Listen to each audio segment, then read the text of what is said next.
A Nazi party member saved 1,000 Jews from the Holocaust. This is how.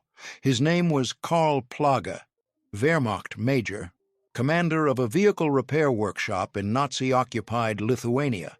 And for 60 years after his death, the world forgot him completely. Here's what you're about to discover. How a man who joined Hitler's party in 1931 became one of the Holocaust's most effective rescuers. Why his final speech on July 1st, 1944, delivered with SS officers watching, saved 250 lives, and how he weaponized paperwork and bureaucracy against genocide itself. This is the story of moral courage in impossible circumstances. If you think you know how people behaved during the Holocaust, this will challenge everything. If this story needs to be told, hit that like button. It helps others discover this history. Here's what makes Karl Plagge's story so extraordinary. In Lithuania, the Holocaust was devastatingly efficient. 95% of Lithuanian Jews were murdered. That's the highest death rate in all of Europe. In Vilnius alone, a city once called the Jerusalem of Lithuania, 55,000 to 80,000 Jews lived before the war. By liberation, only 2,000 survived. But here's the stunning part. Of those 2,000 survivors, the single largest group, 250 to 300 people, owed their lives to one man. A Wehrmacht Major who commanded a vehicle repair workshop, a man who had once been a Nazi. How does someone go from joining Hitler's party to risking everything to save Jews? What happened in those 13 years? And why did the world forget him? Let me take you back to Vilnius, Lithuania, July 1941. The Germans have just occupied the city. Mass killings have already begun. Jewish men are being rounded up by the thousands and taken to a forest called Ponery, about 10 kilometers southwest of the city. They're forced to strip, enter massive pits, and they're machine-gunned. By the end of that first year, 40,000 Jews from Vilnius will be dead. Into this nightmare walks Major Karl Plagge, commander of HKP 562. Here's Kraftfahrpark, a Wehrmacht vehicle repair unit.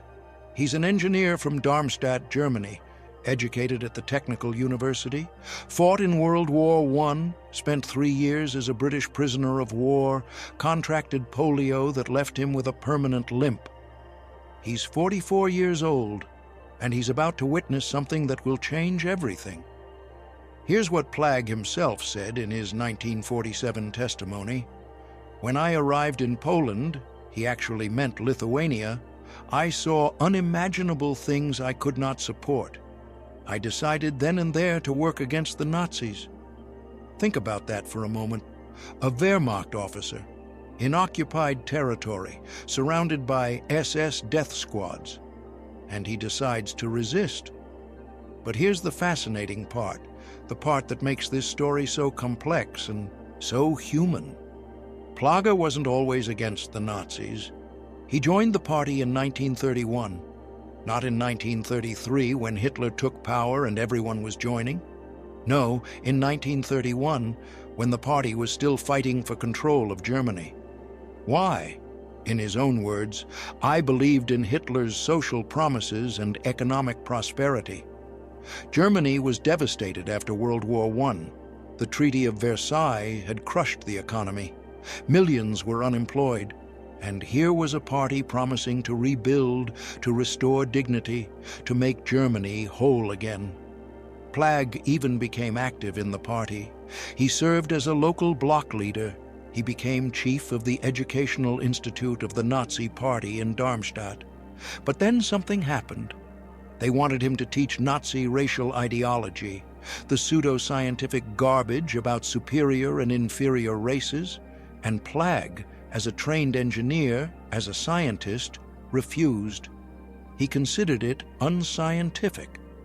Nonsense, dangerous nonsense. The party dismissed him in 1935. They accused him of being a friend of Jews and Freemasons. They said he was treating Jews in his laboratory. opposing the boycott of Jewish businesses. And you know what? They were right. He was. From 1935 on, Plagge stopped participating in party activities.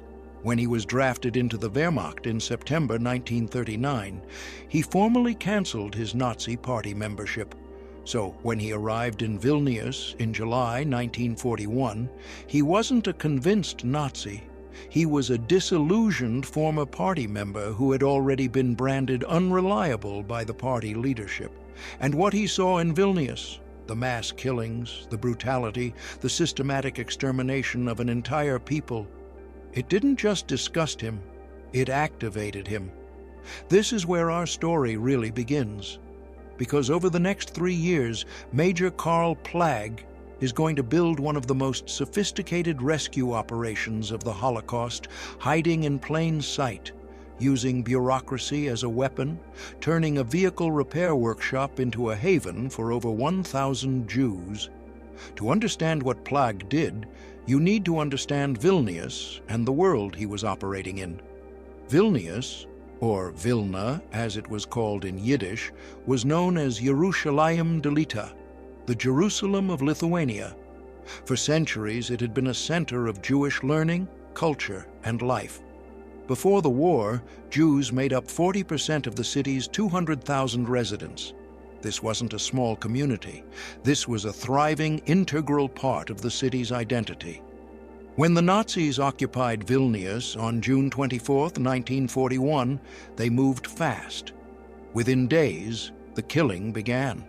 The method was brutal and efficient.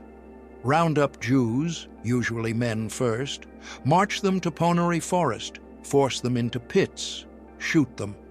By September 6, 1941, the Nazis established the Vilna Ghetto. Actually, 2 ghettos, a large one and a small one.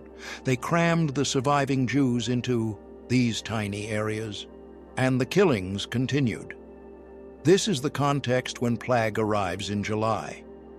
His official job? Commander of HKP 562, a vehicle repair workshop. The Eastern Front is brutal on German military vehicles. They need constant maintenance and repair. Plagge's unit is responsible for fixing trucks, cars, armored vehicles, anything with an engine that the Wehrmacht needs. And here's where Plagge sees an opportunity. German military regulations allowed Wehrmacht commanders to employ forced laborers for essential war work. The SS had already established a system of work permits, called Scheine in German. If you had a Scheine, you and your immediate family, wife and up to 2 children, were protected from the regular deportation sweeps. You were, in Nazi terminology, economically useful. Drop a comment if you're starting to see where this is going. Plagge started employing Jews from the Vilna Ghetto. He issued work permits. And here's the brilliant part.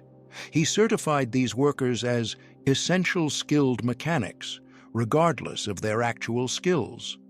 The research shows that his workforce included hairdressers, shoemakers, butchers, people who had never touched a car engine in their lives, but on paper, expert mechanics, critical to the war effort. By autumn of 1941, HKP 562 was the 4th largest employer of Jews in Vilnius. 261 work permits. That's over 1,000 people protected. Because, remember, each permit covered the worker plus up to 3 family members. Now, this wasn't perfect. In 1942, 200 Jews working for Plagge were rounded up for deportation. Plagge argued with SS officer Rolf Neugebauer, trying to secure their release. He failed. They were taken. This was the reality. Plagge had influence, but he didn't have absolute power. The SS could overrule him, but he kept trying. He kept expanding his workforce. By July 1943, he had 394 Jews employed. By September 1943, over 1,000. And then came the crisis. In September 1943, the SS announced they were liquidating the Vilna Ghetto. Everyone remaining, about 15,000 people, would either be killed at Ponary or deported to concentration camps. Plagge's Jewish workers and their families would be moved to a standard SS labor camp, which meant brutal conditions, starvation rations, and eventual death. If you want to know what happened next, hit that subscribe button. Plagge made a move that was audacious and dangerous. He traveled to Kaunas, where Wehrmacht headquarters was located, then to Riga, where the SS had regional offices, and he negotiated. His argument was simple and brilliant. My workers need their families present to maintain morale and productivity. If you separate them, work efficiency will collapse. The SS resisted. Why would they waste resources on women and children who couldn't work? But Plagge persisted. He was a Wehrmacht Major. His unit was essential to the war effort. Vehicle repairs were critical. He got permission. On the evening of September 16, 1943, 1 week before the ghetto was scheduled for liquidation, Plagge drove a convoy of trucks into the Vilna ghetto. He loaded over 1,200 endangered Jewish residents onto those trucks, and he transported them to a newly erected camp on Subotias Street. The camp consisted of 2 parallel residential buildings, numbers 47 and 49, built in 1898 by Baron Hirsch for poor Jewish residents. Ironically, these buildings were coming full circle. 1 week later, on September 23rd and 24th, the Vilna ghetto was liquidated. 15,000 people. Most were killed at Ponary. The others were deported to concentration camps. But 1,234 Jews, men, women, and children, were safe in the HKP camp under Plagge's protection. Now, here's what made Plagge different from other Wehrmacht officers who employed Jewish labor. It wasn't just that he protected them from deportation, it was how he treated them. Research from survivor testimonies and Yad Vashem records shows that Plagge gave explicit orders. The civilians are to be treated with respect. He turned a blind eye to black market food smuggling. Normally, this was punishable by death. But Plagge knew the official rations were starvation level. He let prisoners smuggle in extra food. Because of this, according to the historical record, no prisoner died of starvation in the HKP camp. He set work hours at 12 hours, including a 1-hour break. Still brutal, but far more humane than typical slave labor conditions. He provided doctors and medical supplies. He made efforts to obtain firewood so workers wouldn't freeze in the Lithuanian winter. If any of his subordinates were anti-Semitic or violent toward the Jewish workers, he reassigned them. One of his lieutenants, Alfred Stumpf, testified after the war. Mr. Plagge himself treated Jews in a very civil and humane way, and he expected his subordinates to act accordingly. Think about what this means. In the middle of the Holocaust, in occupied Lithuania, where 95% of Jews would be murdered, there was a camp where Jewish families could stay together, where children could see their parents every evening, where people were treated with basic human dignity. It wasn't freedom. The barbed wire was still there. The guards were still there. The threat of death was constant. But within those walls, Plagge created a space where survival was possible, where humanity persisted, and the prisoners knew it. They knew how extraordinary this was. They knew that in camps just kilometers away, people were being worked to death, starved, beaten. They knew about Ponary Forest. They knew what awaited them if Plagge's protection failed. This wasn't just about keeping workers alive for productivity. This was about maintaining their humanity in the middle of genocide. But even Plagge's protection had limits, and the worst was yet to come. Running the HKP camp was a daily exercise in deception and bureaucracy. The official story was simple. HKP 562 was a vehicle repair workshop essential to the German war effort on the Eastern Front. The Jewish workers were skilled mechanics. Their families were present to maintain morale. The reality was more complex. Yes, vehicles were being repaired. The work was real. But the protection Plagge was providing went far beyond military necessity. Let me give you specific examples of how this worked. Initially, only the men worked in the vehicle repair workshops. About 500 of them. They fixed trucks, engines, transmissions. Some actually were skilled mechanics. Many learned on the job. Plagge made sure they appeared competent. But what about the women and children? By January 1944, the SS started asking questions. Why are there so many women and children in this camp who aren't working? They're consuming resources. They should be transferred to Kaunas concentration camp. Plagge had to act fast. He engaged 2 clothing manufacturers. He set up sewing workshops on the top 2 floors of the camp buildings. He put the women and older children to work repairing clothing for the German war effort. Suddenly, everyone in the camp had a job. Everyone was economically useful. The SS was temporarily satisfied. This is the genius of what Plagge was doing. He was playing their game, using their own logic, their obsession with productivity and economic value, against them. As long as he could argue that these people were contributing to the war effort, he could protect them. But he was walking a tightrope. One mistake, one SS officer asking too many questions, one inspection that went wrong, and it all could collapse. Hit the bell icon so you don't miss what happens next. The daily reality in the HKP camp was a strange mixture of relative safety and constant fear. Compared to other camps, conditions were remarkably good. The research shows that prisoners had access to better food, medical care, and humane treatment. Families stayed together. Children, for a time, could still be children, but everyone knew what lay beyond the camp walls. Ponary Forest was only 10 kilometers away. They could hear the gunfire sometimes.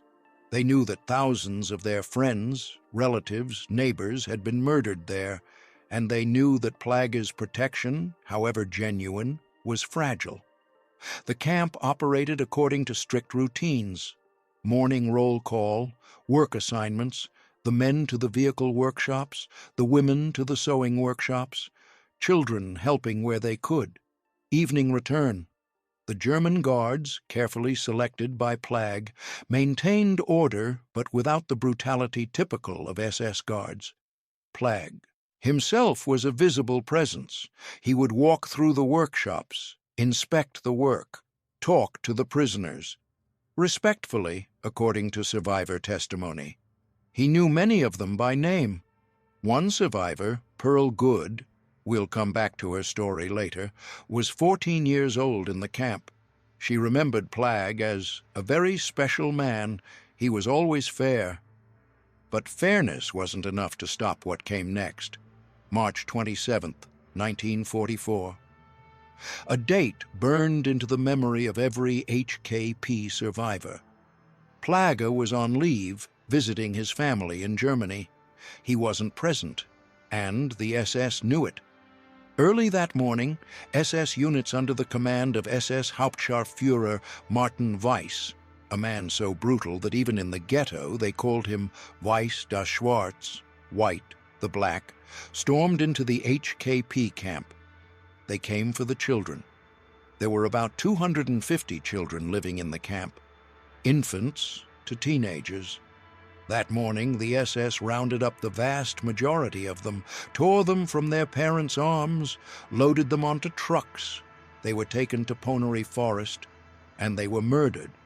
The SS also executed hundreds of adult prisoners that day. Their bodies were buried in shallow pits on the side of the western building.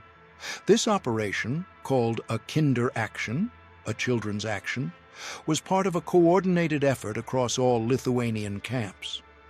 The Nazis were eliminating anyone who couldn't work. Children were deemed useless. When Plagge returned and learned what had happened, he was devastated. According to historical records, this was a decision that would haunt him for the rest of his life. He never forgave himself for being absent during the Kinder action. Think about the guilt he must have carried. If he had been there, could he have stopped it? Probably not. The SS had the authority, but he didn't know that for certain, and that uncertainty ate at him. For the surviving parents in the camp, the grief was incomprehensible. They had believed their children were safe. Plagge had protected them for so long, but in one morning that illusion was shattered, and yet, somehow, life in the camp continued. The survivors had to keep working, keep appearing useful, because they knew, everyone knew, that worse was coming. By early summer of 1944, the Soviet Red Army was advancing from the east. The Germans were in retreat, and that meant the liquidation of the camps. The Nazis couldn't leave witnesses. Plagge knew this. He knew that as soon as the Germans evacuated Vilnius, the SS would kill everyone in the HKP camp. He had to warn them. But how do you warn people to hide when SS officers are watching your every move? This brings us to July 1st, 1944, the moment that would save 250 lives.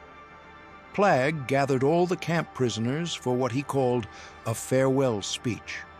Present were not just the Jewish prisoners, but also German soldiers and SS officers, including SS Oberscharführer Richter.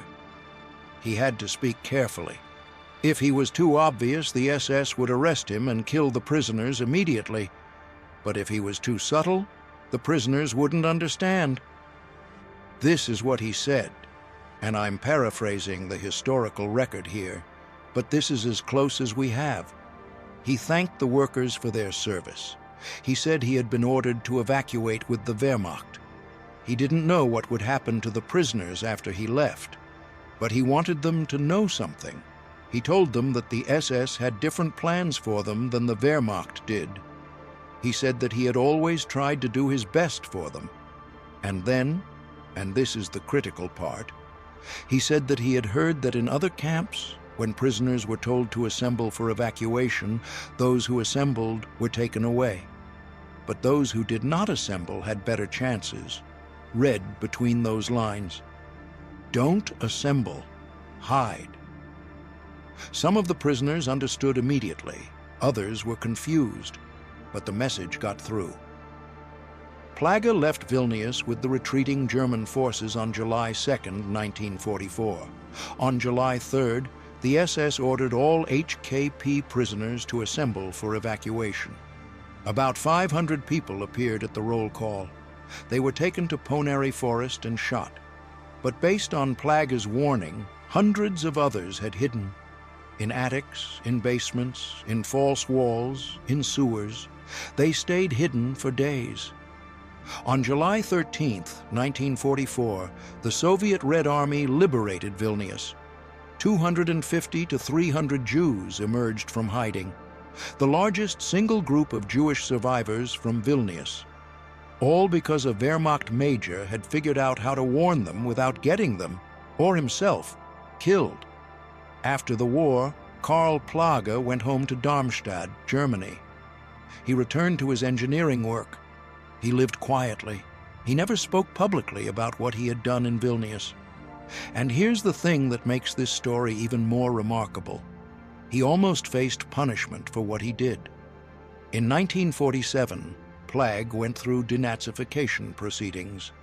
This was the Allied process for determining what role Germans had played in the Nazi regime and what consequences they should face. Plagge's record looked bad on paper. Nazi party member since 1931, party leadership position, Wehrmacht officer, commander of a forced labor camp. But then something extraordinary happened. Letters started arriving, testimonies from former HKP prisoners who had survived and emigrated. They described what Plagge had done, how he had protected them, how he had saved their lives. The denazification court heard Plagge's own testimony. They heard him say, "I saw unimaginable things I could not support. I decided then and there to work against the Nazis. I thought it was my duty. There had to be Germans who showed to the outside world they were doing well. I felt ashamed. The court classified him as a Mitläufer, her follower. Essentially not a major offender. He paid a small fine and was allowed to resume his life. But here's what's haunting. Despite being cleared, despite the testimony of survivors, Plagge carried enormous guilt, especially about the Kinderaction, about the children who died while he was on leave. He lived for another 10 years. He died of a heart attack on June 19, 1957. He was 59 years old, and then he was forgotten. I've linked a resource in the description about Holocaust rescuers that goes deeper into stories like this. For nearly 50 years, Karl Plagge's name was known only to the survivors he had saved and their families. They remembered him. They told their children about him. But to the wider world, he was unknown. One of those survivors was a 14-year-old girl named Pearl Gadud. She survived the HKP camp. After the war, she emigrated to the United States. She married a fellow survivor, William Good. They built a life, raised a family. Pearl would sometimes talk about Major Plagge to her children. She would say he was a good man, a fair man, someone who had saved her life. But she didn't know much about him, where he was from, what happened to him after the war, whether he had survived. Her son, Michael Good, grew up hearing these stories. He became a family physician, and in 1999 he decided to find out who Major Plagge really was. This wasn't easy. Plagge had been dead for over 40 years. Records from the war were scattered across archives in Germany, Lithuania, Israel, and the United States. Many survivors had passed away, but Michael Good was determined. He spent 5 years researching. He tracked down denazification records. He found Plagge's testimony. He interviewed other survivors. He pieced together the full story. In 2005, he published a book called The Search for Major Plagge through Fordham University Press. It's the most authoritative account of what Plagge did, and Michael Good did something else. He petitioned Yad Vashem, the World Holocaust Remembrance Center in Jerusalem, to recognize Karl Plagge as righteous among the nations. This is the highest honor Israel gives to non-Jews who risked their lives to save Jews during the Holocaust. As of today, over 28,000 people have received this recognition, but each case requires extensive documentation and verification. Michael Good provided that documentation. The testimonies, the records, the evidence of what Plagge had done. On September 11, 2005, 48 years after Plagge's death, Yad Vashem officially recognized Karl Plagge as righteous among the nations. Pearl Good, then in her 70s, traveled to Jerusalem. She unveiled her rescuer's name on the Wall of the Righteous at Yad Vashem. She had finally been able to honor the man who saved her life. Know someone who needs to hear this story? Share this video with them. Now, let's talk about the complexity here, because I think it's important. Karl Plagge was a Nazi Party member. He joined voluntarily in 1931. He served in leadership positions. He wore a Wehrmacht uniform. He commanded a forced labor camp. These are facts, and they're uncomfortable. But here are also facts. He refused to teach Nazi racial ideology. He was dismissed from the party for being unreliable. He witnessed mass murder and decided to resist. He used his position to save over 1,000 lives. He risked execution to warn prisoners to hide. How do we hold both of these truths? I think the answer is that people are complicated, history is complicated, and the Holocaust, as much as we want simple stories of pure good versus pure evil, was filled with complicated people making complicated choices. Plagge wasn't a saint. He made a terrible decision in 1931 to join the Nazi Party. Even if his motivations were economic rather than ideological, he still made that choice. But when confronted with the reality of what the Nazis were doing, he changed, he resisted, he saved lives. Does his rescue work erase his party membership? No. Does his party membership erase his rescue work? Also no. What it does is remind us that even in the darkest moments, individuals have choices. Plagge could have been a passive commander who followed orders. Many were. He chose differently. There were other Wehrmacht officers who employed Jewish labor. Some treated their workers brutally. Some were indifferent. A very few, like Plagge, actively protected them. Plagge's story also shows us the power of bureaucracy as resistance. He didn't lead an armed uprising. He didn't sabotage military equipment. What he did was more subtle and, in some ways, more effective. He manipulated the Nazi system. He certified hairdressers as mechanics. He set up fake workshops. He argued that families improved productivity. He spoke in code to warn prisoners. He used paperwork and regulations as weapons. This kind of resistance doesn't make for dramatic movies, but it saved over 1,000 lives. And it raises a question. How many other people did this? How many other bureaucrats, officers, officials found ways to bend the rules, to protect people, to save lives? We'll never know the full number. Many died without anyone knowing what they did. That's why stories like Plagge's matter. They show us that resistance was possible, that choices existed, that even within the Nazi system, there were cracks where humanity could survive. Let's recap what you now know. You know that Karl Plagge joined the Nazi Party in 1931, became disillusioned, and was dismissed in 1935 for refusing to spread racial ideology. You know that in July 1941, he arrived in Vilnius and witnessed mass killings that changed him forever. You know that from 1941 to 1944, he systematically protected over 1,000 Jewish men, women, and children by employing them in his Wehrmacht Vehicle Repair Unit. You know that he established the HKP camp in September 1943, evacuating 1,234 people from the Vilna ghetto 1 week before it was liquidated. You know that on March 27, 1944, while he was on leave, 250 children were murdered in the Kinder Action, a tragedy that haunted him until his death.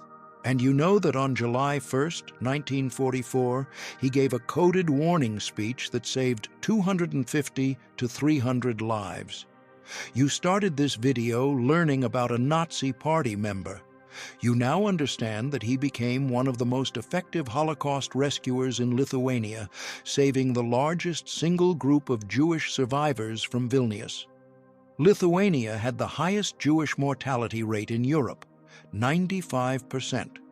But among the Jews under Plagge's protection, the survival rate was 20 to 25%, 5 to 7 times higher. That's over 250 people who survived because one man decided to resist, and their descendants, children, grandchildren, great-grandchildren, exist today because of those choices. Here's what I want you to take from this. History isn't simple. People aren't simple. The Holocaust was an industrialized genocide carried out by a state system. But within that system, individuals still had choices. Most chose complicity or collaboration. Some chose resistance. Karl Plagge chose resistance, not with weapons, but with bureaucracy. Not with speeches, but with quiet defiance. Not seeking glory, but doing what he believed was right. He died in 1957, largely forgotten. It took nearly 50 years for the world to learn his story, but now we know, and now you know. If this story moved you, hit that subscribe button. Next video, I'm covering another forgotten hero of World War II, the Japanese diplomat who saved 6,000 Jews and was punished for it by his own government. You won't want to miss that. Share this video. This is a story that deserves to be told. I'll see you in the next one.